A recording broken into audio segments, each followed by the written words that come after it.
لا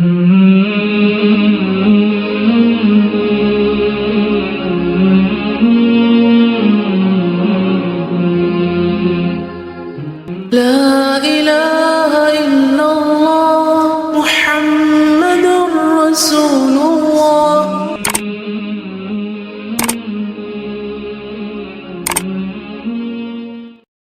اما بعد فاعوذ باللہ من الشیطان الرجیم. بسم اللہ الرحمن الرحیم. رب اشرح لی صدری ویسر لی امری واحلل عقدۃ من لسانی یفقہوا قولی. اذا سألک عبادی عنی فانی قریب اجیب دعوۃ الداعی اذا دعان فلیستجیبوا لی ولیؤمنوا بی لعلہم یرشدون. اور جب میرے بندے آپ سے میرے بارے میں سوال کریں تو کہہ دیجئے بے شک میں قریب ہوں، میں پکارنے والے کی پکار کا جواب دیتا ہوں. جب وہ مجھے پکارے تو ان کو چاہیے کہ وہ بھی میرا حکم مانیں اور مجھ پر ایمان رکھیں تاکہ وہ ہدایت پا جائیں. سورۃ یونس. سورۃ یونس مکی سورت ہے. سورۃ یونس اللہ سبحانہ وتعالی کی توحید بیان کرتی ہے جو کہ مکی صورتوں کا خاصہ ہے، اور اس میں بے شمار دلائل دیے گئے ہیں، عقلی بھی اور نقلی بھی. سورۃ یونس کی ابتدا نبی صلی اللہ علیہ وسلم کی طرف وحی آنے کے بارے میں ہوئی. سورۃ توبہ کا اختتام بھی نبی صلی اللہ علیہ وسلم سے متعلق ہے اور سورۃ یونس کا آغاز بھی. اور یہ پہلی سورت ہے جو کسی نبی کے نام پر ہے، اور 3 مسلسل سورتیں یونس، ہود اور یوسف جو ہیں انبیاء کے ناموں پر ہیں. اگرچہ اس میں یونس علیہ السلام کا ذکر بہت مختصر ہے، لیکن باقی تمام واقعات کے مقابلے میں بڑی اہمیت رکھتا ہے. بسم اللہ الرحمن الرحیم. الف لام را تلک آیات الکتاب الحکیم. الف لام را، یہ حکمت والی کتاب کی آیات ہیں. کیا لوگوں کو اس بات پر تعجب ہوتا ہے کہ انہی میں سے ایک آدمی پر ہم نے وحی کی کہ وہ لوگوں کو ڈرائے اور ایمان لانے والوں کو یہ خوشخبری دے کہ ان کے رب کے ہاں ان کے لیے حقیقی عزت اور مرتبہ ہے. سبحان اللہ، یہ خوشخبری ہے ایمان والوں کو کہ ان کا مرتبہ اور مقام ان کے رب کے پاس عزت والا ہے. اس دعوت پر کافروں نے کہہ دیا یہ تو صاف جادوگر ہے. ان ربکم اللہ الذی خلق السماوات والارض. اب رب کی پہچان کرائی جا رہی ہے کہ کون ہے رب، کس کو ماننا ہے، کس کو پوجنا ہے. تمہارا رب یقیناً وہ اللہ ہے جس نے آسمانوں اور زمین کو 6 دنوں میں پیدا کیا، پھر عرش پر قرار پکڑا. وہی کائنات کا انتظام چلاتا ہے، کوئی اس کے ہاں سفارش نہیں کر سکتا الا یہ کہ پہلے اس کی اجازت حاصل ہو. یعنی سارے اختیارات کا مالک اللہ ہے. ان صفات کا مالک ہے تمہارا رب، لہذا اسی کی عبادت کرو. کیا تم غور نہیں کرتے کہ ساری کائنات اسی کی اطاعت میں ہے، اسی کے چلانے سے چل رہی ہے، تو تمہیں بھی اسی کی طرف اپنا رخ کرنا چاہیے. الیہ مرجعکم جمیعا، اسی کی طرف تم سب کو لوٹ کر جانا ہے. آئے بھی وہیں سے ہیں، جانا بھی وہی ہے، تو جتنے دن یہاں ہیں یہ بھی اسی کی یاد میں گزرے تو اچھا ہے، تبھی کامیابی ہوگی. تمہیں اسی کی طرف لوٹ کر جانا ہے، یہ اللہ کا پکا وعدہ ہے. وہی خلقت کی ابتدا کرتا ہے، وہی دوبارہ پیدا کرے گا، تاکہ ان لوگوں کو انصاف کے ساتھ بدلہ دے جو ایمان لائے اور جو نیک عمل کرتے رہے. اللہ نے آخرت کا دن کیوں رکھا ہے؟ اعمال کا بدلہ دینے کے لیے، کیونکہ دنیا میں یہ پاسبل نہیں. ایک بندہ 1000 لوگوں سے نیکی کرتا ہے تو 1000 لوگ تو اس کو فائدہ نہیں پہنچا سکتے، یا پہنچائیں بھی تو وہ کتنا سنبھالے گا. تو پھر یہ بدلہ تو آخرت میں ہی مل سکتا ہے. اسی طرح ایک شخص نے 1000 کو قتل کر دیا تو 1000 کے قتل کا بدلہ اسے ایک سے ہی دنیا میں نہیں لیا جا سکتا، ہاں آخرت ہے اس کے لیے. اور جن لوگوں نے کفر کیا ان کے لیے کھولتا ہوا پانی اور دردناک عذاب ہوگا. یہ اس انکار حق کا بدلہ ہے جو وہ کیا کرتے تھے. وہی تو ہے جس نے سورج کو ضیاء اور چاند کو نور بنایا اور چاند کے لیے منزلیں مقرر کر دی تاکہ تم برسوں اور تاریخوں کا حساب معلوم کر سکو. اللہ نے یہ سب چیزیں کسی حقیقی مقصد کے لیے ہی پیدا کی ہیں، ایسے ہی بیکار میں کھیل کے طور پہ نہیں یہ سب کچھ بنایا گیا. یہ اللہ کی قدرت کی نشانیاں ہیں، انسان کو فائدہ پہنچانے کے لیے ہیں. وہ اپنی نشانیاں ان لوگوں کو تفصیل سے بیان کرتا ہے جو علم رکھتے ہیں. علم والے ہی ان نشانیوں کی تفصیلات اور ڈیٹیل جانتے ہیں، چاہے وہ دین کا علم ہو یا دنیا کا علم جو ایمان کے ساتھ ہو. ایمان کے بغیر ان چیزوں کی تفصیلات انسان کو کسی نتیجے تک نہیں پہنچاتی، اور پھر وہ ان چیزوں کا صحیح حق بھی ادا نہیں کرتا. پھر فرمایا ان فی اختلاف اللیل والنہار، یقیناً رات اور دن کے عدل بدل کے آنے میں، ان چیزوں میں جو اللہ نے آسمانوں اور زمین میں پیدا کی ہیں، ان لوگوں کے لیے بے شمار نشانیاں ہیں جو تقوی اختیار کرتے ہیں. ان الذین لا یرجون لقاءنا ورضوا بالحیاۃ الدنیا واطمأنوا بها والذین هم عن آیاتنا غافلون، جو لوگ ہماری ملاقات کی توقع نہیں رکھتے، یعنی آخرت کا یقین نہیں جن کو، اور دنیا کی زندگی پر ہی راضی اور مطمئن ہو گئے ہیں، دنیا میں ہی دل لگا لیا، اسی کی رونقوں میں گم ہیں، اور وہ لوگ جو ہماری قدرت کے نشانوں سے غافل ہیں. حسن کہتے ہیں اللہ کی قسم، جب تک کافر اس دنیا پر راضی نہیں ہوئے تھے انہوں نے دنیا کو نہ ہی مزین کیا نہ اس کا رتبہ بلند کیا. جب دنیا پہ راضی ہو گئے تو وہ اس کو خوبصورت بنانے میں لگ گئے اور اس کے معیار کو بلند کرنے میں لگ گئے. وہ اللہ کی کونی آیات سے بے خبر اور غافل ہیں، ان میں غور و فکر نہیں کرتے، اور اللہ کی شرعی آیات کا بھی انہیں علم نہیں کہ جن پر وہ عمل پیرا ہوں. تو ایسے لوگوں کے لیے پھر قیامت کے دن آگے ٹھکانا ہے. تو یاد رکھیے، انسان اپنی ساری قوتوں اور سوچ و بچار کا مرکز صرف دنیا کو نہ بنائے، اپنا ہم و غم صرف دنیا کو نہ بنائے، اپنی آخرت کو بھول کر صرف دنیا کے پیچھے لگ جانا ناکامی کی علامت ہے.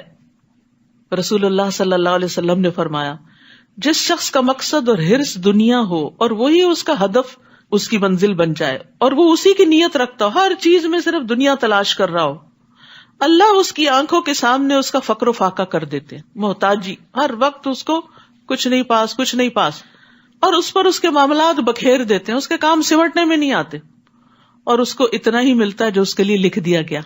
اور جس شخص کا مقصد اور حرص آخرت ہو اور وہی اس کا ہدف بن جائے اور وہ اسی کی نیت کرتا ہو، تو اللہ اس کے دل میں غنا ڈال دیتا ہے، اس کو راضی کر دیتا ہے، اس کے معاملات کو یکجا کر دیتا ہے، اور دنیا اس کے پاس ذلیل ہو کر آتی ہے. تو جو لوگ صرف دنیا ہی کے پیچھے بھاگے چلے جا رہے ہیں، فرمایا اولئک مأواہم النار بما کانوا یکسبون، ان سب کا ٹھکانہ جہنم ہے، یہ ان کاموں کا بدلہ ہے جو وہ کرتے رہے. ان الذین آمنوا وعملوا الصالحات یہدیہم ربہم بایمانہم، بلا شبہ جو لوگ ایمان لائے اور نیک اعمال کرتے رہے، ان کے ایمان کی وجہ سے ان کا رب انہیں ایسی نعمتوں والے باغوں کی راہ دکھلائے گا جن کے نیچے نہریں بہہ رہی ہوں گی. تو ایمان کی بدولت دنیا میں بھی استقامت ملتی ہے اور آخرت میں جنت کی طرف رہنمائی ملتی ہے. یہدیہم ربہم بایمانہم، تو ایمان ذریعہ بنتا ہے ہدایت کا، تو اس لیے ہدایت میں اضافے کے لیے ایمان بڑھانے کی فکر کرنی چاہیے، تبھی علم بھی فائدہ دیتا ہے. ورنہ انفارمیشن حاصل کرتا جائے انسان اور ایمان نہ بڑھے تو عمل میں کچھ نہیں آتا، اور جب عمل میں نہیں تو آخرت کا فائدہ نہیں ہوتا. اور نیک اعمال کی بدولت بھی جنت کی طرف رہنمائی ملتی ہے. ابن جریج نے اس آیت کے بارے میں کہا کہ ایسا شخص، یعنی ایمان کے ساتھ جس کو ہدایت ملی، جب اپنی قبر سے اٹھے گا تو اس کا عمل اس کے لیے ایک اچھی شکل اور صورت اور اچھی خوشبو میں متشکل ہو جائے گا. یعنی عمل خوبصورت شکل والی چیز جس میں سے خوشبو آئے گی وہ بن جائے گا، اور وہ عمل اپنے ساتھی کے گلے ملے گا اور اسے بھلائیوں کی خوشخبری دے گا اور کہے گا تم کون ہو؟ وہ کہے گا میں تمہارا عمل ہوں. یعنی عمل استقبال کرے گا، وہ اس کے آگے آگے روشنی کرے گا یہاں تک کہ اسے جنت میں داخل کر دے گا. آپ کو معلوم ہے پل صراط کے اوپر بھی روشنی چاہیے. حشر کے میدان میں ہر ایک کے پاس وہی روشنی ہے جو اس کے اپنے عمل کی، تو جتنا چاہے کوئی اس روشنی کو اپنے عمل کے ذریعے بڑھا لے. اور کافر کے لیے اس کا عمل بری شکل، بری صورت اور بدبودار صورت میں متشکل ہوگا. وہ اپنے مالک سے چمٹ جائے گا، چمٹا رہے گا یہاں تک کہ اسے جہنم میں گرا دے. تو قبر میں جاتے ہی انسان کے نیک اعمال اس کے ساتھ ہوتے ہیں. رسول اللہ صلی اللہ علیہ وسلم نے فرمایا، مومن کی مثال اور موت کی مثال اس شخص کی طرح ہے جس کے 3 دوست ہوں. ان میں سے ایک مال ہو، وہ کہے کہ اپنی چاہت کے مطابق لے لے. دوسرا کہے میں تیرے ساتھ ہوں، جب تو مر جائے گا تو الگ ہو جاؤں گا. تیسرا کہے میں تیرے ساتھ ہوں، ساتھ ہی جاؤں گا، ساتھ ہی نکلوں گا. پہلا دوست مال ہے جو صرف دنیا تک کام آتا ہے، دوسرا اولاد جو قبر تک ساتھ جاتی ہے، اور تیسرا عمل جو قبر میں ساتھ اترتا ہے اور پھر آخرت میں بھی ساتھ اٹھے گا. لیکن ہم مال اور اولاد کو زیادہ امپورٹنس دیتے ہیں اور عمل کی طرف سے کوتاہی کر جاتے ہیں. نیک اعمال روشن چہرے کی صورت میں قبر کی تنہائی دور کریں گے. روایت میں آتا ہے اس کے پاس ایک ایسا آدمی آتا ہے یعنی نیک اعمال کی شکل میں جس کا چہرہ انتہائی خوبصورت, کپڑے انتہائی خوبصورت اور اس سے بڑی اچھی خوشبو آتی ہے. وہ کہتا ہے تو خوشخبری پا اس چیز کی جو تجھے خوش کر دے, یعنی اللہ کی رضا کی, جنت کی. یہ تیرا وہ دن ہے جس کا تجھ سے وعدہ کیا جاتا تھا. تو وہ فوت شدہ آدمی اس سے کہتا ہے بشرک اللہ بخیر, اللہ تجھے بھی خیر کی بشارت دے. تو کون ہے؟ تیرا چہرہ کیا ہی مبارک ہے جو خیر لایا ہے. وہ کہتا ہے میں تیرا نیک عمل ہوں. اللہ کی قسم جو کچھ میں جانتا ہوں وہ یہ کہ تو اللہ کی اطاعت میں بڑی جلدی کرتا تھا اور اللہ کی نافرمانی میں سست تھا. فجزاک اللہ خیرا. یاد رکھیے نیک عمل آج ہمیں بھاری لگتے ہیں. قرآن کی مجلس میں حاضر ہونا, سیکھنا, نیکی کے کام, پھر اس میں سے جو عمل کے نقطے آئے ان پر عمل کرنا, یہ نفس میں بھاری ہوتے ہیں, مصروفیات میں ڈیزالو ہو جاتے ہیں, پھر یاد نہیں رہتا. لیکن یہی تو کام آنے والا ہے, اس کی فکر کرنے کی ضرورت ہے. ہم بس دنیا میں مشغول, نمازوں میں جھٹ سے 4 سجدے کر کے آگے جیسے بوجھ اتارا, حالانکہ اس نے ساتھ جانا ہے. یہ کام یہی دھرے کے دھرے رہ جائیں گے. دعواہم فیہا سبحانک اللہم وتحیتہم فیہا سلام وآخر دعواہم ان الحمد للہ رب العالمین. وہاں ان کی پکار یہ ہوگی اے اللہ تو پاک ہے, اور ان کی آپس میں دعا ہوگی تم پر سلامتی ہو, اور ان کا خاتمہ کلام یہ ہوگا کہ سب کی سب تعریف اللہ کے لیے ہے جو تمام جہانوں کا رب ہے. اور اگر اللہ بھی لوگوں کو برائی پہنچانے میں ایسی ہی جلدی کرتا ہے جیسے وہ بھلائی کو جلد از جلد چاہتے ہیں, تو اب تک ان کی مدت پوری ہو چکی ہوتی. مگر اللہ کا یہ دستور نہیں, لہٰذا جو لوگ ہم سے ملنے کی توقع نہیں رکھتے انہیں ہم ان کی سرکشی میں بھٹکنے کے لیے کھلا چھوڑ دیتے ہیں. وَإِذَا مَسَّ الْإِنسَانَ الضُّرُّ دَعَانَا لِجَنبِهِ أَوْ قَاعِدًا أَوْ قَائِمًا.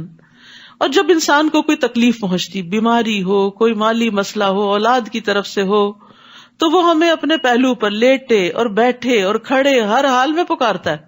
پھر اللہ خوب یاد آتا ہے. پھر جب ہم اس سے وہ تکلیف دور کر دیتے ہیں تو وہ ایسے گزر جاتا ہے, اللہ کو یوں بھول جاتا ہے جیسے تکلیف کے وقت اس نے ہمیں پکارا ہی نہ تھا. یہ بڑا بے وفائی والا معاملہ ہوتا ہے, مطلبی معاملہ ہے کہ اللہ کو صرف اس وقت یاد کیا جائے جب کوئی پریشانی ہو, اور جو پریشانی چلی جائے تو غفلت میں پڑ جائے انسان. نہیں, خوشحالی میں, تنگی میں, ہر حال میں اللہ کو یاد رکھنا ہے. ایسے حد سے بڑے ہوئے لوگوں کو وہی کام اچھے معلوم ہونے لگتے ہیں جو وہ کرتے ہیں. تو یہاں بنیادی طور پر خوشحالی میں دعائیں نہ مانگنے والوں کی مذمت کی جا رہی. یاد رکھیے جو خوشحالی میں اللہ کو یاد رکھتا ہے, مشکل میں اللہ اس کو یاد رکھتا ہے. نبی صلی اللہ علیہ وسلم نے فرمایا تھا تم خوشحالی میں اسے یاد رکھو تو وہ تکلیف کے وقت تمہیں یاد رکھے گا. ہم تم سے پہلے کی بہت سی قوموں کو ہلاک کر چکے ہیں جبکہ انہوں نے ظلم کی روش اختیار کی. ان کے پاس ان کے رسول واضح دلائل لے کر آئے مگر وہ ایمان لانے والے نہ تھے. ہم مجرم لوگوں کو ایسے ہی سزا دیتے ہیں. پھر ان کے بعد ہم نے تمہیں زمین میں ان کا جانشین بنایا تاکہ ہم دیکھیں کہ تم کیسے عمل کرتے ہو. اور جب ان پر ہماری واضح آیات پڑھی جاتی ہیں جو ہم سے ملنے کی توقع نہیں رکھتے, یعنی آخرت کو نہیں مانتے, اللہ کی ملاقات کا کوئی یقین نہیں, تو کہتے ہیں اس قرآن کے سوا کوئی اور قرآن لاؤ. یہ باتیں بڑی مشکل ہے. یا اس میں تبدیلی کر دو, یعنی قرآن کو اپنی خواہشات کے مطابق بدلنا چاہتے ہیں, اپنی عقل کے مطابق. سوچئے آپ کی عقل بڑی ہے اللہ کی.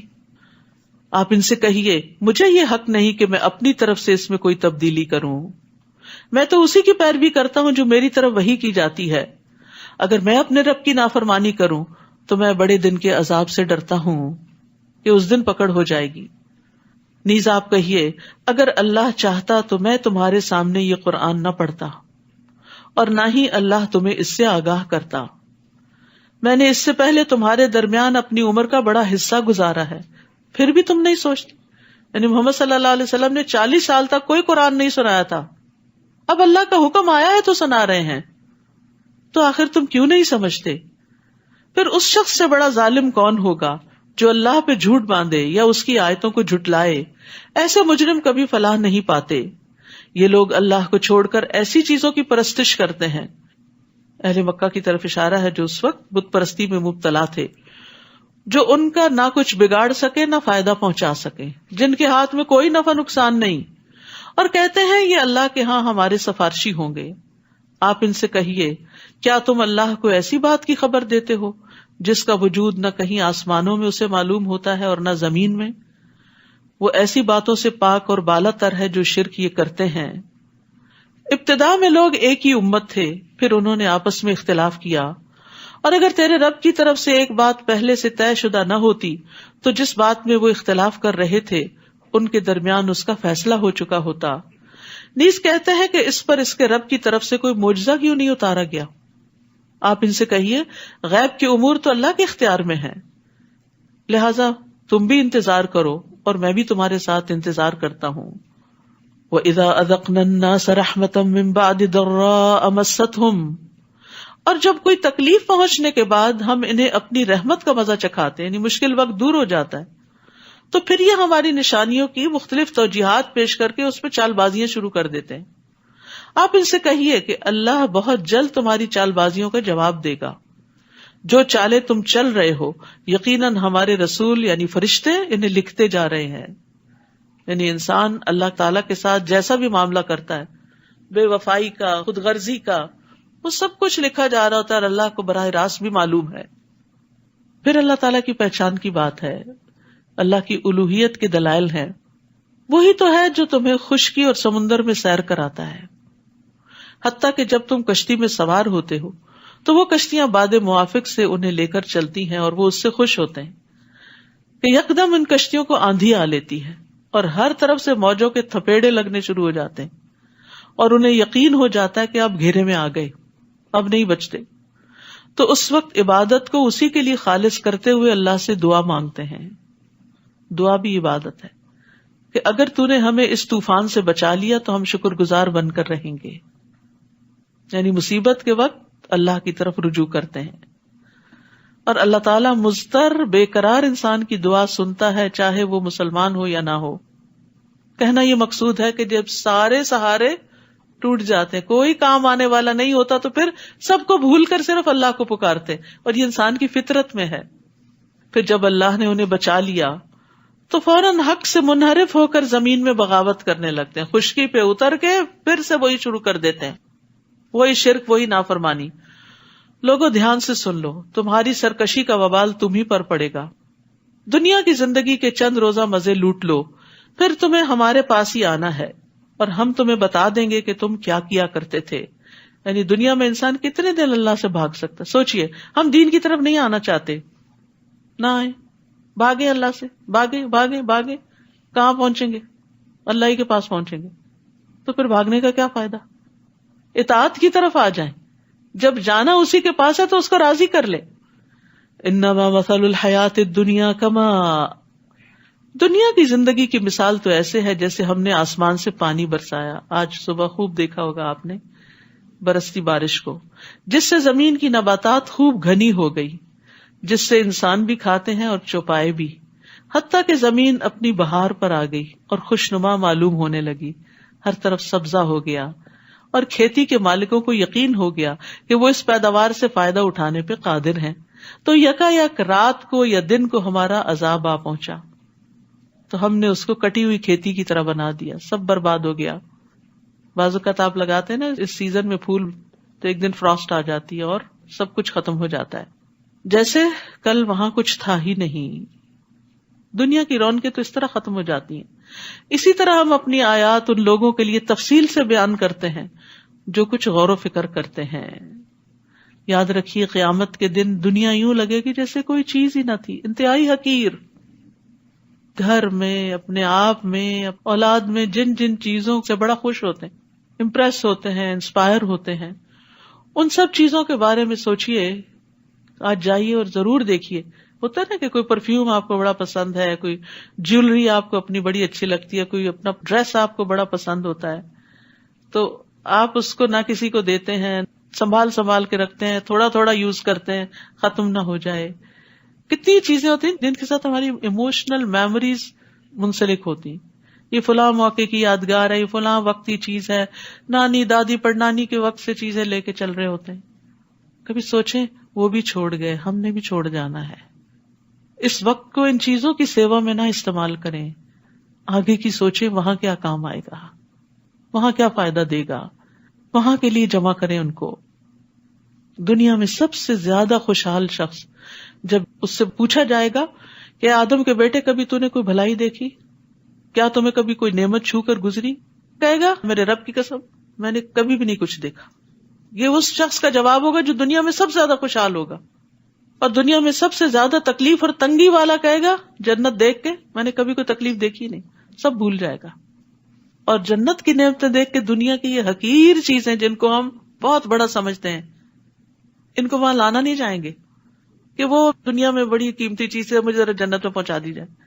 نہیں، اس کی کوئی ویلیو نہیں. اب جن دنیا کی چیزوں کو اب ہم بہت ویلیو دیتے ہیں کچھ بھی نہیں ہے، حقیر ترین ہے اگر یہ اطاعت میں نہیں لگ رہی. ہاں اگر آپ کی گاڑی ہے، آپ کا وقت ہے، کوئی بھی چیز اللہ کی اطاعت میں خیر اور نیکی کے کاموں میں لگ رہا ہے وہ ورت ہے، وہ وہاں بھی کام آ جائے گا، وہ خوشنما شخص کی شکل میں آپ کے ساتھ آ جائے گا. تو دنیا جو ہے آفات کا گھر ہے، فانی ہے، یہاں کی راحتیں بہت تھوڑی ہیں، اس لیے آخرت کے لیے اپنے آپ کو تھکانا چاہیے. للذین احسنوا الحسنى وزیادہ، جن لوگوں نے اچھے کام کیے ان کے لیے ویسا ہی اچھا بدلہ ہوگا. یعنی ایک صفحے پر دنیا میں جو کچھ آپ کر رہے ہیں اس کو جب پلٹا جائے گا آخرت کے دن وہی نکلے گا، اور اس سے بھی زیادہ. اور زیادہ کیا ہے؟ اللہ سبحانہ وتعالیٰ کا دیدار. ان کے چہروں پر نہ سیاہی چھائے گی اور نہ ذلت. یہ لوگ جنتی ہیں جس میں وہ ہمیشہ رہیں گے. جب اہل جنت جنت میں چلے جائیں گے تو اللہ تبارک و تعالیٰ ان سے فرمائیں گے کیا تم مزید کچھ چاہتے ہو؟ وہ عرض کریں گے کیا تو نے ہمارے چہروں کو روشن نہیں کر دیا؟ کیا تو نے ہمیں جنت میں داخل نہیں کر دیا؟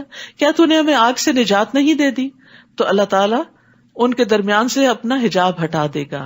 جنتی اللہ تعالیٰ کا دیدار کریں گے تو جو کچھ انہیں ملا ہوگا ان میں سے سب سے زیادہ محبوب ترین چیز ان کے لیے رب کا دیدار ہوگا، جس کے بعد انہیں باقی چیزیں بہت چھوٹی لگیں گی. تو جو اللہ کی رضا اور اس کے دیدار اور اس کے چہرے کے لیے نیک عمل کرتے ہیں وہی اس کو پا سکیں گے. اور جن لوگوں نے برے برے کام کیے ان کو اتنا ہی بدلہ ملے گا جتنی ان کی برائی ہے، نہ کم نہ زیادہ. ان پر ذلت چھائی ہوئی ہوگی، کوئی انہیں اللہ سے بچانے والا نہ ہوگا. ان کے چہروں پر ایسی تاریکی چھائی ہوگی جیسے ان پر تاریک رات کے پردے پڑے ہوئے ہوں. یہی لوگ دوزخی ہیں جس میں وہ ہمیشہ رہیں گے. اور جس دن ہم سب کو اکٹھا کریں گے پھر جن لوگوں نے شرک کیا تھا انہیں ہم کہیں گے کہ تم اور تمہارے شریک اپنی اپنی جگہ پر ٹھہرے رہو. پھر ہم انہیں الگ الگ کر دیں گے تو ان کے بنائے ہوئے شریک انہیں کہیں گے تم تو ہماری بندگی کرتے ہی نہیں تھے. یعنی قیامت کے دن سب بیزار ہو جائیں گے. بہت سے لوگ سورج کے پیچھے چلیں گے، کچھ چاند کے، کچھ بتوں کے، اور پھر ان کو بھی جب جہنم میں پھینکا جائے گا تو وہ ساتھ ہی چلیں گے. ہمارے اور تمہارے درمیان اللہ کی گواہی کافی ہے، اور اگر تم کرتے بھی تھے تو ہم تمہاری عبادت سے بالکل بے خبر تھے. معبود وہاں جا کے انکاری ہو جائیں گے. اس وقت ہر شخص اپنے اعمال کو جو اس نے آگے بھیجے ہوں گے جانچ لے گا، اور وہ سب اللہ کی طرف لوٹائے جائیں گے جو ان کا حقیقی مالک ہے. اور جو کچھ افطرا پردازیاں وہ کرتے رہے سب انہیں بھول جائیں گے. قل من یرزقکم من السماء والارض، آپ ان سے پوچھیے آسمان اور زمین سے تمہیں رزق کون دیتا ہے. سوچے انسان، پانی ہو، چارہ ہو، کھانا ہو، کہاں سے آتا ہے؟ اللہ پانی نہ برسائے تو پانی ختم ہو جائے، آپ کا برف نہ پڑے تو ذخیرے ختم ہو جائیں، زمین کچھ نہ اگائے تو کھانے کو کچھ نہ ملے. یا وہ کون ہے جو سماعت اور بینائی کی قوتوں کا مالک ہے؟ کون ہے جو مردہ سے زندہ کو اور زندہ سے مردہ کو نکالتا ہے؟ کون ہے جو کائنات کا نظام چلا رہا ہے؟ وہ فوراً بول اٹھیں گے کہ اللہ. پھر ان سے کہیے کہ تم اس سے ڈرتے کیوں نہیں جب سب کچھ کر وہ رہا ہے، خالق وہ ہے، رازق وہ ہے، مالک وہ ہے، تو اس کی عبادت کیوں نہیں کرتے، اس کے آگے کیوں نہیں جھکتے، اس سے ڈرتے کیوں نہیں؟ یہ ہے اللہ تمہارا حقیقی رب. پھر حق کے بعد سوائے گمراہی کے کیا باقی رہ جاتا ہے؟ پھر تم کدھر سے پھرائے جا رہے ہو؟ اس طرح آپ کے رب کی بات ان بد کرداروں پر صادق آ گئی کہ وہ کبھی ایمان نہ لائیں گے. آپ ان سے پوچھئے تمہارے شریکوں میں کوئی ایسا بھی ہے جو تخلیق کی ابتدا بھی کرتا ہو پھر اسے دوبارہ بھی پیدا کر سکے؟ آپ کہیے اللہ ہی خلقت کی ابتدا بھی کرتا ہے پھر دوبارہ بھی وہی پیدا کرے گا. پھر تم یہ کس الٹی راہ پہ چلائے جا رہے ہو؟ آپ ان سے پوچھئے تمہارے شریکوں میں کوئی ایسا بھی ہے جو حق کی طرف رہنمائی کر سکے؟ آپ کہیے اللہ ہی حق کی طرف رہنمائی کرتا ہے. بھلا وہ جو حق کی طرف رہنمائی کرے وہ اتباع کا زیادہ حقدار ہے یا وہ جو خود بھی راہ نہیں پا سکتا الا یہ کہ اسے راہ بتائی جائے؟ پھر تمہیں کیا ہو گیا ہے؟ یہ تم کیسے فیصلے کرتے ہو؟ حقیقت یہ ہے کہ ان میں سے اکثر لوگ قیاس اور گمان کے پیچھے چل رہے ہیں، ان کے پاس دلیل کوئی نہیں، حالانکہ گمان حق کے مقابلے میں کسی کام نہیں آتا۔ بلا شبہ اللہ خوب جانتا ہے جو کچھ یہ کر رہے ہیں، یعنی دنیا میں جو لوگ بھی اللہ کا حق کا انکار کرتے ہیں وہ صرف وہم و گمان کا شکار ہیں، ان کے اپنے کچھ خود ساختہ خیالات ہیں، کوئی ٹھوس دلیل نہیں ہے ان کے پاس۔ پھر فرمایا قرآن ایسی چیز نہیں جسے اللہ کے سوا کوئی اور بنا سکے، بلکہ یہ تو اپنے سے پہلی کتابوں کی تصدیق کرتی ہے اور الکتاب کی تفصیل ہے، اس میں کوئی شک نہیں کہ رب العالمین کی طرف سے نازل شدہ ہے۔ یعنی توحید کے دلائل کے بعد قرآن کی تصدیق کی بات کی جا رہی ہے، تاکہ اگر ایمان لے آئے انسان تو ہدایت کا سامان بھی ہو، ورنہ اللہ کو رب مان لینا کافی نہیں، اس کو جاننا بھی ضروری ہے کہ وہ رب ہے اور اس کی اطاعت ہے۔ کیا وہ یہ کہتے ہیں کہ اس نے قرآن خود بنا ڈالا؟ آپ ان سے کہیے اگر تم اس بات میں سچے ہو تو تم بھی ایسی ہی کوئی صورت بنا لاؤ اور اللہ کے سوا جس کو تم مدد کے لیے بلا سکو بلا لو۔ بلکہ انہوں نے اس چیز کو جھٹلا دیا جس کا وہ اپنے علم سے احاطہ نہ کر سکے، حالانکہ ابھی تک اس کا انجام سامنے ہی نہیں آیا۔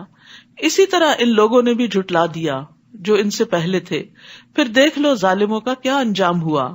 اور ان میں سے تو کچھ ایسے ہیں جو اس قرآن پر ایمان لاتے ہیں، کچھ نہیں لاتے، اور آپ کا رب ان مفسدوں کو خوب جانتا ہے۔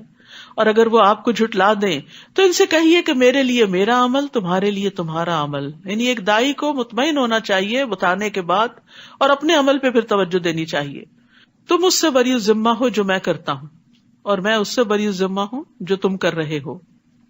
وَمِنْهُمْ مَن يَسْتَمِعُونَ إِلَيْكَ، اور ان میں سے کچھ ایسے ہیں جو آپ کی باتیں سنتے تو ہیں مگر کیا آپ بہروں کو سنا سکتے ہیں، خواہ وہ کچھ بھی سمجھ نہ سکتے ہوں۔ یعنی کان ہے، دل مردہ ہے، اندر کچھ نہیں جاتا۔ تو یاد رکھیے صرف سنتے جانا اور عمل کچھ نہ کرنا انسان کے لیے ہلاکت کا باعث ہے۔ نبی صلی اللہ علیہ وسلم نے ایک دفعہ ممبر پہ فرمایا، تم رحم کرو تم پہ رحم کیا جائے گا، معاف کر دو اللہ تمہیں معاف کر دے گا۔ ہلاکت ہے ان لوگوں کے لیے جو صرف باتیں سنتے ہی ہیں، یعنی کرتے نہیں پھر اس پہ عمل۔ ہلاکت ہے ان لوگوں کے لیے جو اپنے گناہوں پر جانتے بوجھتے اصرار کرتے ہیں اور ڈٹے رہتے ہیں۔ اور کچھ ایسے ہیں جو آپ کی طرف دیکھتے ہیں، سنتے نہیں بس صرف دیکھ رہے ہوتے ہیں۔ تو کیا آپ اندھوں کو راہ دکھا سکتے ہیں خواہ وہ کچھ دیکھتے بھالتے نہ ہو؟ یاد رکھیے مومن اور کافر کی بصیرت میں فرق ہوتا ہے۔ تو انسان جب تک علم سے عمل کا فائدہ نہیں اٹھاتا وہ صاحب بصیرت نہیں ہوتا۔ ان اللہ لا یظلم الناس شیئا ولکن الناس انفسهم یظلمون، اللہ تعالیٰ تو لوگوں پر کچھ بھی ظلم نہیں کرتا بلکہ لوگ خود ہی اپنے آپ پر ظلم کرتے ہیں۔ اور جس دن اللہ انہیں جمع کرے گا، کب؟ قیامت کے دن، تو وہ یوں محسوس کریں گے جیسے دنیا میں دن کی صرف ایک گھڑی رہ کے آئے ہیں۔ اللہ اکبر، یہ لمبی لمبی زندگیاں 60-70 سال کی، وہاں کیا محسوس ہوں گی؟ ایک گھڑی، ایک سٹنگ۔ وہ ایک دوسرے کو پہچانتے ہوں گے، وہاں بھی پہچان لیں گے، اچھا وہ فلاں ہے، یہ فلاں ہے، اور ہر کوئی اپنے حال میں ہوگا اپنے اعمال کے مطابق، کچھ خوشحال ہوں گے کچھ بدحال۔ جن لوگوں نے ہماری ملاقات کو ہی جھٹلا دیا یقیناً وہی خسارے میں رہے اور راہ راست پر نہ آئے۔ تو انسان کی خوبی اور بھلائی خیر کس میں ہے کہ وہ اللہ کے بعد، قرآن کے بعد آخرت پر بھی ایمان رکھتا ہو۔ جس عذاب کا ہم ان سے وعدہ کرتے ہیں اس کا کچھ حصہ خواہ آپ کے جیتے جی آپ کو دکھلا دیں یا اس سے پہلے ہی آپ کو اٹھا لیں، انہیں بہرحال ہمارے پاس ہی لوٹ کر آنا ہے، اور جو کچھ وہ کر رہے ہیں اللہ اس پر گواہ ہے۔ ہر امت کے لیے ایک رسول ہے، پھر جب ان کے پاس رسول آتا ہے تو پورے انصاف کے ساتھ ان کا فیصلہ چکا دیا جاتا ہے اور ان پر ظلم نہیں کیا جاتا۔ نیز وہ یہ پوچھتے ہیں کہ اگر تم سچے ہو تو جو دھمکی تم ہمیں دے رہے ہو وہ کب پوری ہوگی، یعنی قیامت آنے کی۔ آپ ان سے کہہ دیجئے مجھے تو اپنے بھی نفع و نقصان کا کچھ اختیار نہیں مگر جو اللہ کی مشیت ہو۔ ہر امت کے لیے مہلت کی ایک مدت ہے، جب ان کی یہ مدت پوری ہو جاتی ہے تو پھر ایک گھڑی کی بھی تقدیم و تاخیر نہیں ہوتی۔ انسانوں کی موت کا وقت، پرندوں کی موت کا وقت، دنیا کی موت کا وقت سب لکھا ہوا ہے اور مقرر وقت پر وہ آ پہنچتی ہے۔ آپ ان سے پوچھئے ذرا سوچو تو اگر تم پر اللہ کا عذاب رات کو یا دن کو آ جائے تو پھر مجرم لوگ آخر کس چیز کی جلدی مچا رہے ہیں؟ کیا وہ عذاب جب واقع ہو جائے گا تو اس وقت تم ایمان لاؤ گے؟ اب تمہیں یقین آیا جبکہ اسی کے لیے تو تم جلدی مچا رہے تھے. یعنی موت کے وقت انسان کے سامنے حقیقت کھل جاتی، یا کسی آفت کے ساتھ انسان گر جائے تو اس کو پتا چل جاتا کہ قوت اللہ ہی کی ہے، سچائی وہی ہے جو قرآن و سنت میں ہمیں بتا دی گئی تھی. پھر ظالموں سے کہا جائے گا کہ ابدی عذاب کا مزہ چکھو، یہ تمہیں انہی کاموں کا بدلہ دیا جاتا ہے جو تم کرتے رہے. نیز وہ آپ سے پوچھتے ہیں آیا یہ واقعی سچ ہے؟ یعنی شک ہے انہیں قیامت کے آنے میں. آپ ان سے کہیے میرے رب کی قسم یہ بالکل سچ ہے اور تم اسے روک نہیں سکتے. جس کسی نے بھی ظلم کیا ہوگا اگر اس کے پاس روئے زمین کی دولت بھی ہو تو اس عذاب سے بچنے کے لیے دینے پہ آمادہ ہو جائے گا، اور جب وہ عذاب دیکھیں گے تو اپنی ندامت کو چھپائیں گے. ان کا فیصلہ پورے انصاف سے کیا جائے گا اور ان پر کچھ ظلم نہ ہوگا. سن لو جو کچھ آسمانوں اور زمین میں ہے سب اللہ ہی کا ہے. سن لو اللہ کا وعدہ سچا ہے مگر اکثر لوگ جانتے نہیں. هو یحیی و یمیت والیہ ترجعون، وہی زندہ کرتا ہے اور موت دیتا ہے اور اسی کی طرف تم لوٹ کر جاؤ گے. یا ایھا الناس، اے لوگو، قد جاءتکم موعظۃ من ربکم وشفاء لما فی الصدور وہدی ورحمۃ للمؤمنین. لوگو تمہارے پاس تمہارے رب کی طرف سے نصیحت آ چکی ہے، یعنی یہ قرآن پہنچ چکا ہے، یہ دلوں کے امراض کی شفا ہے، دلوں کی بے چینیوں کا علاج ہے. اللہ کا وعدہ سچا ہے اور مومنوں کے لیے ہدایت اور رحمت ہے. قرآن سینے کی بیماریوں کی شفا، یعنی دلوں سے گھٹن اور تنگی اور وسوسے اور برے خیالات اور فاسد ارادے اور بری نیتیں جو شیطان انسان کے دل میں ڈالتا ہے ان سب کو نکال دیتا ہے اور انسان کو اندر سے صاف ستھرا کر دیتا ہے. اسی طرح قرآن مجید عام بیماریوں کے لیے بھی شفا ہے، خاص طور پر سورۃ الفاتحہ. ابن قیم کہتے ہیں دلوں اور جسموں کی بیماریوں میں سے کوئی بیماری ایسی نہیں جس کا علاج اور اس کے سبب کی طرف رہنمائی کا ذریعہ قرآن میں موجود نہ ہو. تو اس نعمت اور اس رحمت اور ہدایت کے آنے پر ہمارا طرز عمل کیا ہونا چاہیے؟ قل بفضل اللہ وبرحمتہ فبذلک فلیفرحوا هو خیر مما یجمعون. آپ لوگوں سے کہیے یہ کتاب اللہ کے فضل اور اس کی مہربانی سے نازل کی گئی ہے، لہٰذا انہیں اس پر خوش ہونا چاہیے. اس کو پا کر، اس کو پڑھ کے، اس کو سن کے، اس کو سمجھ کے، اس پہ عمل کر کے، اس کے ذریعے اپنا علاج کر کے، یہ ان تمام چیزوں سے بہتر ہے جو وہ جمع کر رہے ہیں. یعنی قرآن کو چھوڑ کر لوگ جن اور چیزوں میں مصروف ہیں اور ان کو پریفرنس دیتے ہیں، یہ قرآن اس سے زیادہ بہتر ہے.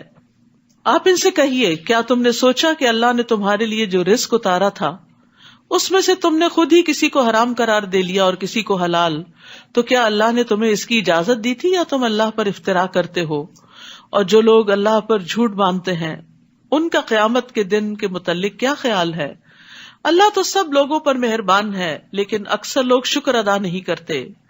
اے نبی تم جس حال میں بھی ہوتے ہو اور قرآن میں سے جو کچھ بھی سناتے ہو، اور اے لوگو جو کام بھی تم کر رہے ہوتے ہو، ہم ہر وقت تمہارے پاس ہوتے ہیں جب تم اس میں مشغول ہوتے ہو.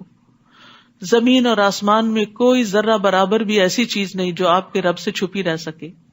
یعنی رب کے علم نے ہر چیز کو گھیرا ہوا ہے، اور ذرے سے بھی چھوٹی، یعنی قرآن کیا بتاتا ہے، ذرے سے بھی چھوٹی چیز ہے، ذرہ بھی ٹوٹ سکتا ہے اور بہت بڑی طاقت بن جاتا ہے، ایٹم بم بن جاتا ہے.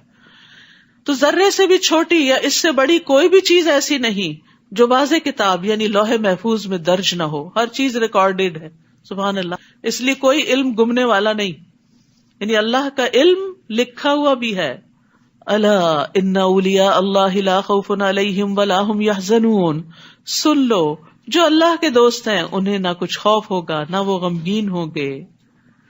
تو مومن پہ دنیاوی غم تو ہوتے ہیں، جیسے نبی صلی اللہ علیہ وسلم بیٹے کی وفات پر غمزدہ ہوئے تھے، لیکن مومن کا غم مستقل طور پہ برقرار نہیں رہتا.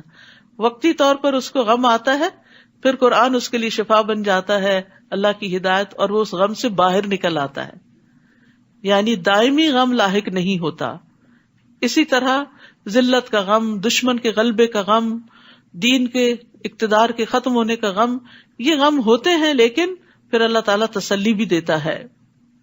نبی صلی اللہ علیہ وسلم نے فرمایا اللہ کے بندوں میں سے کچھ لوگ ایسے بھی ہوں گے جو نہ نبی ہوں گے نہ شہید، مگر قیامت کے دن اللہ کے ہاں ان کے بلند مراتب و منازل کی وجہ سے انبیاء اور شہداء ان پہ رشک کریں گے. یہ کتنے خوش قسمت لوگ ہیں. صحابہ نے عرض کیا اللہ کے رسول ہمیں بتائیں وہ کون لوگ ہوں گے، کیونکہ ان کو نیکیوں کی ہرس تھی. آپ نے فرمایا یہ وہ لوگ ہوں گے جو آپس میں اللہ کی کتاب یا اللہ سے محبت کی بنا پہ محبت کرتے تھے. ان کی آپس کی محبت اللہ کی کتاب کی وجہ سے تھی، یعنی ان کے درمیان کامن چیز قرآن تھا.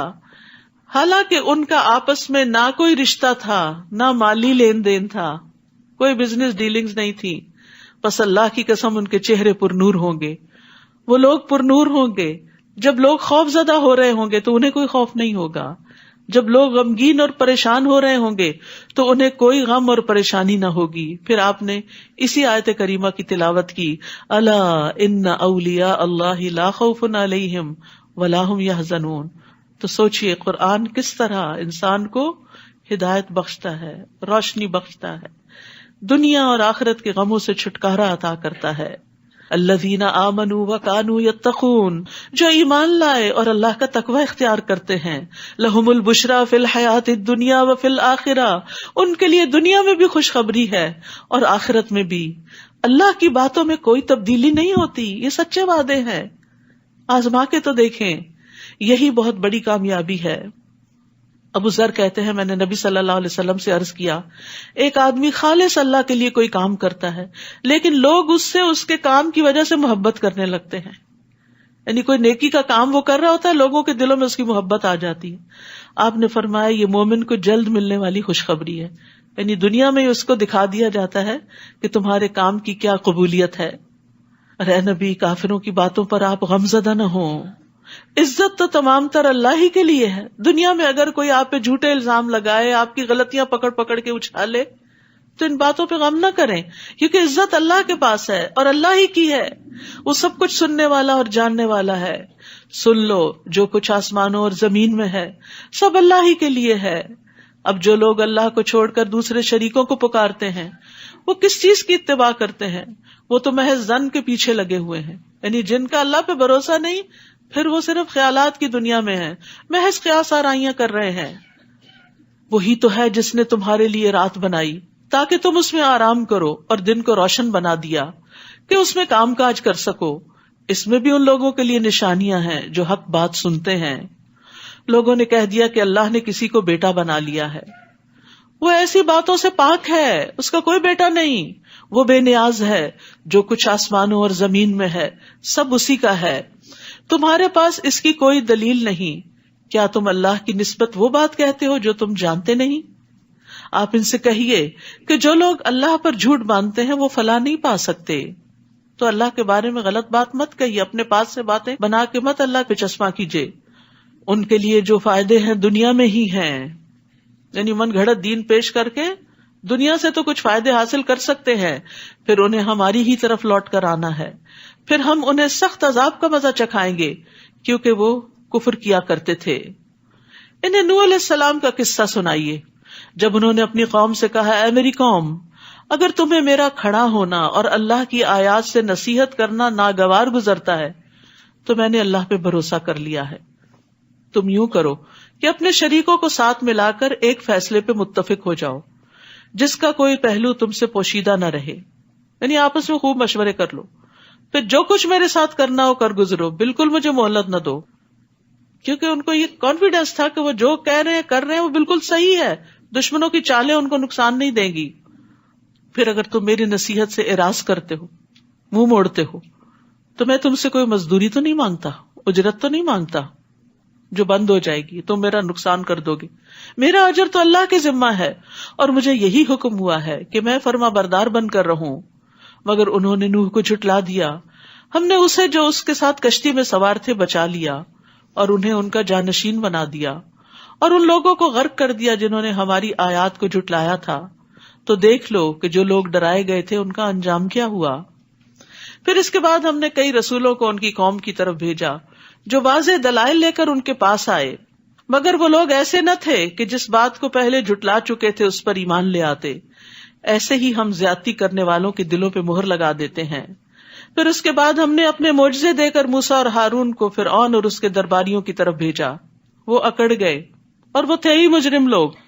پھر جب ان کے پاس ہماری طرف سے حق آ گیا تو کہنے لگے یہ تو صریح جادو ہے. موسیٰ نے ان سے کہا جب تمہارے پاس حق آ گیا ہے تو تم اسے جادو کہنے لگے ہو؟ پہلے تو معجزے مانگتے تھے، اب معجزے آ گئے تو جادو بن گیا. کیا یہ جادو ہے؟ حالانکہ جادوگر کبھی کامیاب نہیں ہوتے. وَلَا يُفْلِحُ السَّاحِرُونَ.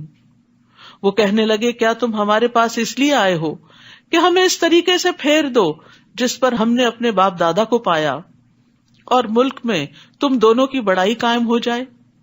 ہم تو تمہاری بات ماننے والے نہیں. اور فرعون کہنے لگا کہ ماہر جادوگر میرے پاس حاضر کر دو. پھر جب سب جادوگر آ گئے تو انہیں موسیٰ نے کہا جو کچھ تم نے پھینکنا ہے پھینکو، پھینکو اپنی رسیاں، جادو کا کرتب دکھاؤ. جب وہ پھینک چکے تو موسیٰ نے کہا جو کچھ تم لائے ہو وہ جادو ہے، اللہ ابھی سے مٹا دے گا. اللہ فسادیوں کے کام کو سنوارا نہیں کرتا. یعنی اگر کسی پر بھی جادو کا شک و شبہ ہو تو یہ آیات پڑھنا بہت فائدہ دیتا ہے. ما جئتم بہ السحر ان اللہ سیبطل، ریپیٹڈلی ان اللہ سیبطل ان اللہ سیبطل ان اللہ لا یصلح عمل المفسدین ویحق اللہ الحق بکلماتہ ولو کرہ المجرمون.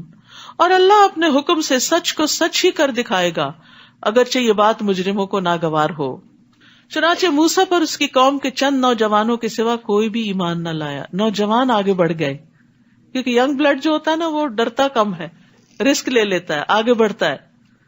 بڑوں کے اندر طرح طرح کے خطرات، خدشات، خوف ہوتے ہیں کہ اگر ہم نے یہ کر لیا تو معلوم نہیں کیا ہو جائے گا. انہیں یہ خطرہ تھا کہ کہیں فرعون اور اس کے درباری انہیں کسی مصیبت میں نہ ڈال دیں. اور فرعون تو ملک میں بڑا غلبہ رکھتا تھا اور حد سے بڑھ جانے والوں میں سے تھا. یاد رکھیے کہ یہ جو رامسیس II تھا یہ 1303 BC میں پیدا ہوا تھا. فرعون ان کے بادشاہوں کا لقب تھا. تو جس کا مقابلہ موسیٰ علیہ السلام کے ساتھ تھا یہ بہت طاقتور بادشاہ تھا. اس نے بے شمار تعمیرات کی، شہر بسائے، نہریں نکلوائی اور بہت بڑے بڑے کام کیے تاکہ لوگ اسے بعد میں یاد رکھیں. اور اپنے آپ کو رب اعلیٰ کہتا تھا. اور اتنی اس کی ہیبت اور خوف تھا لوگوں پر، یعنی اس کی اپنی قوم پر بھی اور بنی اسرائیل پر بھی، کہ انہیں ڈر لگتا تھا کہ موسیٰ علیہ السلام کے پیچھے چلیں یا ان کی کوئی بات مانیں. تو اسی کی طرف یہاں اشارہ ہے.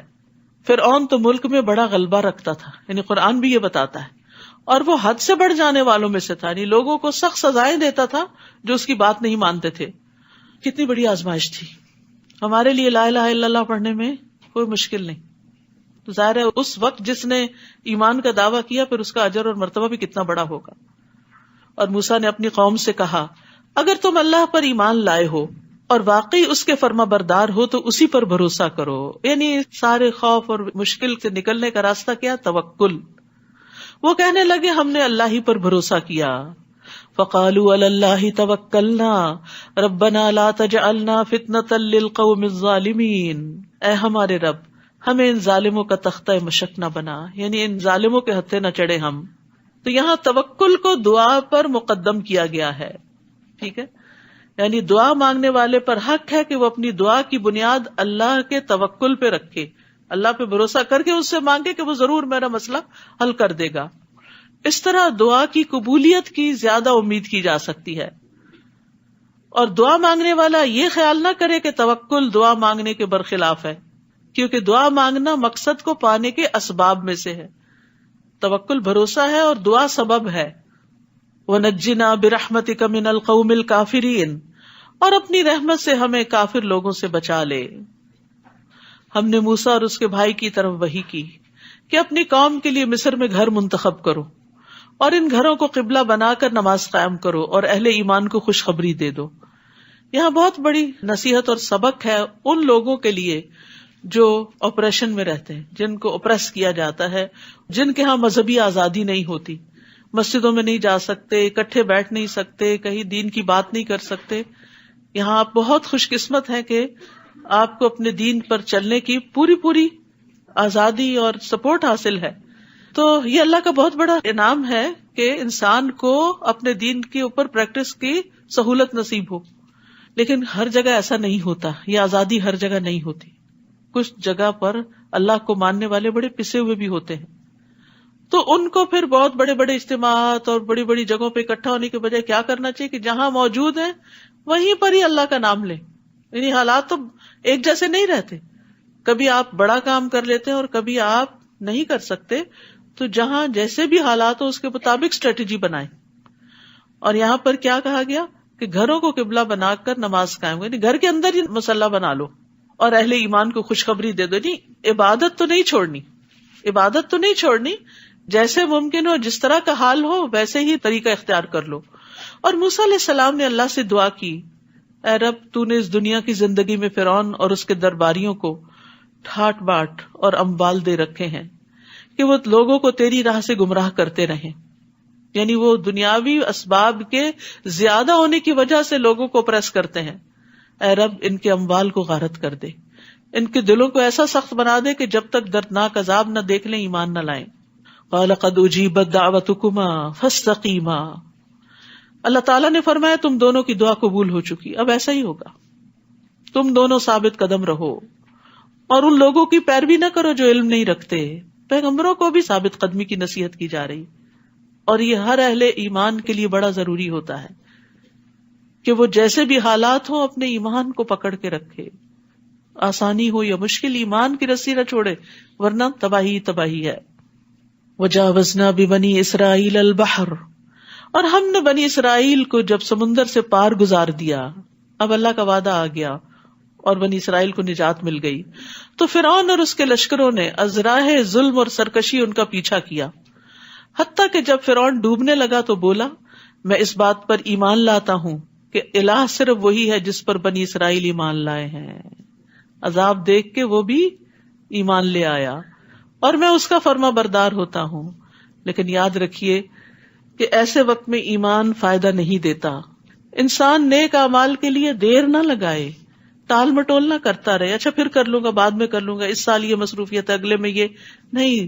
اللہ کی طرف آنا چاہتا ہے تو بس ڈیسائیڈ کر لے, آ جائے. ابو ہریرہ کہتے ہیں کہ رسول اللہ صلی اللہ علیہ وسلم نے فرمایا 3 چیزوں کے ظاہر ہو جانے کے بعد کسی ایسے شخص کو اس کا ایمان لانا فائدہ نہ دے گا جو اس سے پہلے ایمان نہ لایا تھا یا اس نے اپنے ایمان کی حالت میں کوئی نیکی نہ کمائی تھی.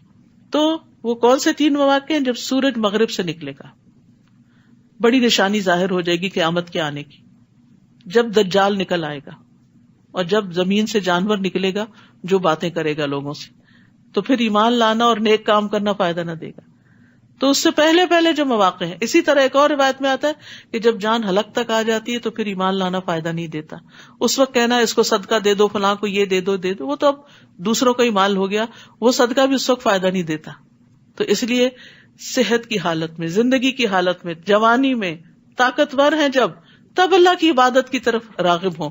7 لوگ عرش کے سائے تلے ہوں گے, اس میں سے ایک وہ جوان جس کی جوانی اللہ کی عبادت میں گزری.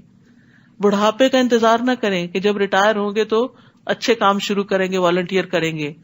جوانی میں ہی وقت نکالیں, کچھ وقت دنیا کے لیے اور کچھ دین کے لیے. فرمایا اب تو ایمان لاتا ہے جبکہ اس سے پہلے نافرمانی کرتا رہا اور مفسد بنا رہا. آج تو ہم تیری لاش کو بچا لیں گے تاکہ تو بعد میں آنے والوں کے لیے نشان عبرت بنے, اگرچہ اکثر لوگ ہماری آیتوں سے غفلت برتتے ہیں. تو اس فرعون کی لاش جو ہے وہ اب مصر کے عجائب گھر میں ہے, لوگ جا کر اس کو دیکھتے ہیں, اور وہ فرانس بھی لائی گئی اور اس کو کئی توپوں کی سلامی دی گئی. تو یہ ایک نشانی ہے. اللہ نے قرآن میں کہا کہ ہم تیری لاش کو بچا لیں گے, اور آج وہ دنیا میں موجود ہے, قرآن کی سچائی کی دلیل ہے. لیکن بہت سے لوگ آیات سے غافل ہیں. ہم نے بنی اسرائیل کو رہنے کے لیے یقیناً عمدہ جگہ دی اور کھانے کو پاکیزہ چیزیں دیں. پھر انہوں نے باہم اس وقت اختلاف کیا جبکہ ان کے پاس علم آ چکا تھا. یقیناً آپ کا رب ان میں قیامت کے دن ان باتوں کا فیصلہ کر دے گا جن میں وہ اختلاف کیا کرتے تھے. پھر اگر آپ کو اس کتاب کے بارے میں کچھ شک ہو جو ہم نے آپ کی طرف نازل کی ہے تو ان لوگوں سے پوچھ لیجئے جو آپ سے پہلے کتاب یعنی تورات پڑھتے ہیں.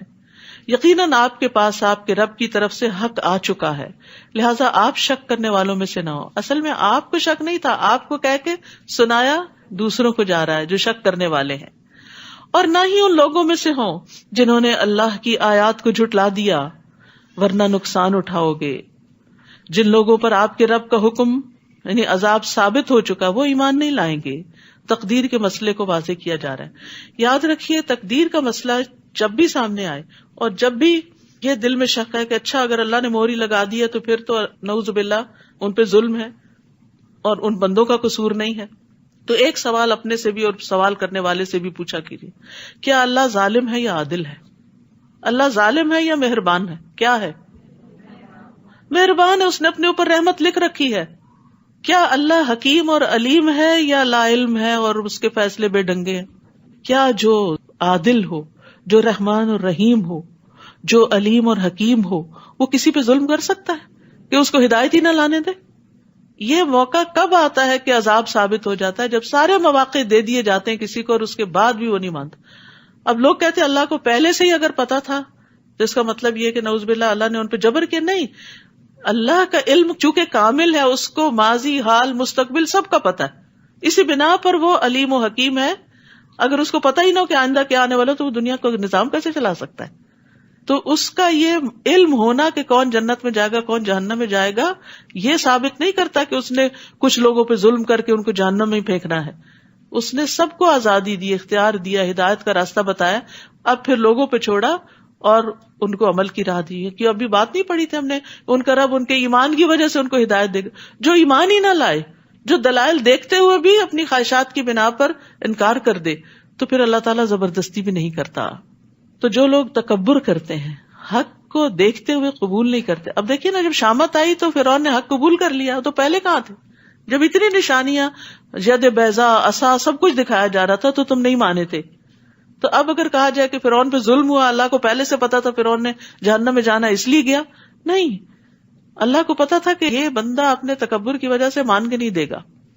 تو اینڈ آف دا ڈے بات ہم ہی پہ آتی ہے کہ ہماری چوائس کیا ہے. فرمایا خواہ ان کے پاس کوئی بھی معجزہ آ جائے وہ نہیں مانیں گے حتیٰ کہ وہ دردناک عذاب نہ دیکھ لیں. پھر کیا یونس علیہ السلام کی قوم کے سوا کوئی ایسی مثال ہے کہ کوئی قوم عذاب دیکھ کر ایمان لائے تو اس کا ایمان اسے فائدہ دے؟ فرعون عذاب کو دیکھ کر ایمان لایا, فائدہ نہ ہوا, لیکن قوم یونس کو ہو گیا. سچے دل سے گڑ گڑائے کیونکہ ان کے پیغمبر ان کو چھوڑ کے چلے گئے تھے, ابھی ان کے عذاب کا وقت نہیں آیا تھا, اس سے پہلے انہوں نے فائدہ اٹھا لیا. جب وہ ایمان لے آئے تو ہم نے دنیا کی زندگی میں ان سے رسوائی کا عذاب دور کر دیا اور ایک مدت تک انہیں سامان زیست سے فائدہ اٹھانے کا موقع دیا. اور اگر آپ کا رب چاہتا تو جتنے لوگ زمین میں موجود ہیں سب کے سب ایمان لے آتے, وہ زبردستی بھی مسلمان بنا سکتا ہے. پھر کیا آپ لوگوں کو مجبور کریں گے کہ وہ ایمان لائیں؟ آپ دیکھ رہے ہیں سورۃ یونس کا مزاج پوری عقائد پر بات ہوتی, اللہ پر ایمان, کتابوں پر ایمان, رسولوں پر ایمان, تقدیر پر ایمان, آخرت پر ایمان. تو یہ ایمان بڑھانے والی صورت ہے. پھر فرمایا کسی کے لیے یہ ممکن نہیں کہ وہ اللہ کے اذن کے بغیر ایمان لائے, اور اللہ تو لوگوں پر گندگی ڈالتا ہے جو عقل سے کام نہیں لیتے, یعنی عقل استعمال نہیں کرتے, ہدایت پاتے نہیں, تو پھر اللہ تعالیٰ بھی توفیق چھین لیتا ہے. آپ ان سے کہیے ذرا دیکھو تو آسمان اور زمین میں کچھ نشانیاں ہیں, مگر جو لوگ ایمان لانا ہی نہ چاہیں یہ نشانیاں اور تنبیہات ان کے کس کام آ سکتی ہیں؟ یعنی جو ہدایت چاہتا ہے اس کے لیے بڑے بڑے دلائل موجود ہیں. کیا یہ لوگ اس بات کا انتظار کر رہے ہیں کہ ان پر ویسے ہی برے دن آئے جیسے ان سے پہلے گزرے ہوئے لوگوں پر آ چکے, پچھلی قوموں کی طرح عذاب آئے؟ آپ ان سے کہیے اچھا تم بھی انتظار کرو اور میں بھی تمہارے ساتھ انتظار کرتا ہوں. پھر ہم رسولوں اور ایمان لانے والوں کو بچا لیتے ہیں. پچھلی ساری قوموں کا انجام یہی ہوا. یہی ہمارا طریقہ ہے کہ مومنوں کو بچا لینا ہمارے ذمہ ہوتا ہے, یہ اللہ کی خاص مدد ہوتی ہے. قل یا ایھا الناس, کہہ دیجئے اے لوگو, اگر میرے دین کے بارے میں تمہیں کوئی شک ہے تو میں ان کی عبادت نہ کروں گا جن کی تم اللہ کو چھوڑ کر عبادت کر رہے ہو. میں تو اسی اللہ کی عبادت کرتا ہوں جو تمہیں موت دیتا ہے, کہ تم موت کے وقت اپنے آپ کو بچا نہیں سکتے, عاجز ہو. اور مجھے یہی حکم ہوا ہے کہ میں ایمان لانے والوں میں سے ہو جاؤں. کس طرح عاجز کیا گیا؟ کوئی ڈاکٹر, کوئی دنیا کا بڑے سے بڑا انسان کسی کو موت کے منہ سے نہیں نکال سکتا. موت انسان کو عاجز کر کے رکھ دیتی. موت بتاتی ہے کہ کوئی اور ہے جس کا حکم چلتا ہے. نیز یہ کہ آپ یکسو ہو کر اسی دین اسلام کی طرف اپنا رخ قائم رکھیے اور شرک کرنے والوں میں سے نہ ہوئیے, اور اللہ کے سوا کسی کو مت پکاریں جو نہ آپ کو کچھ فائدہ پہنچا سکتا ہے اور نہ نقصان. اگر آپ ایسا کریں گے تو تب یقیناً ظالموں میں سے ہو جائیں گے. وَإِن يَمْسَسْكَ اللَّهُ بِضُرٍّ فَلَا كَاشِفَ لَهُ إِلَّا هُوَ, اور اگر اللہ آپ کو کوئی تکلیف پہنچانا چاہے تو اس کے سوا کوئی دور کرنے والا نہیں, اور اگر اللہ آپ سے کوئی بھلائی کرنا چاہے تو اسے کوئی ٹالنے والا نہیں. یہ عقیدہ انسان کا مضبوط ہو جائے نا کہ نفع نقصان اللہ کے ہاتھ میں, تو غم ہی دور ہو جائیں, ساری فکریں ہی ختم ہو جائیں. وہ اپنے بندوں میں سے جسے چاہے اس فضل سے نوازتا ہے. اللہ ہم پہ اپنا فضل کر دے, اور وہ بخشنے والا اور رحم کرنے والا ہے. اللہ ہمیں بخش دے اور ہم پہ رحم فرما. آپ کہہ دیجئے لوگوں تمہارے پاس تمہارے رب کی طرف سے حق آ چکا ہے, حق آ چکا ہے. اب جو سیدھی راہ اختیار کرتا ہے تو یہ راست روی اس کے اپنے ہی لیے فائدہ مند ہے, اور اگر کوئی گمراہ ہوتا ہے تو اس کی گمراہی کا وبال بھی اسی پر ہے, اور میں تمہارا وکیل نہیں ہوں. واتبع ما یوحی الیک واصبر حتی یحکم اللہ وہو خیر الحاکمین.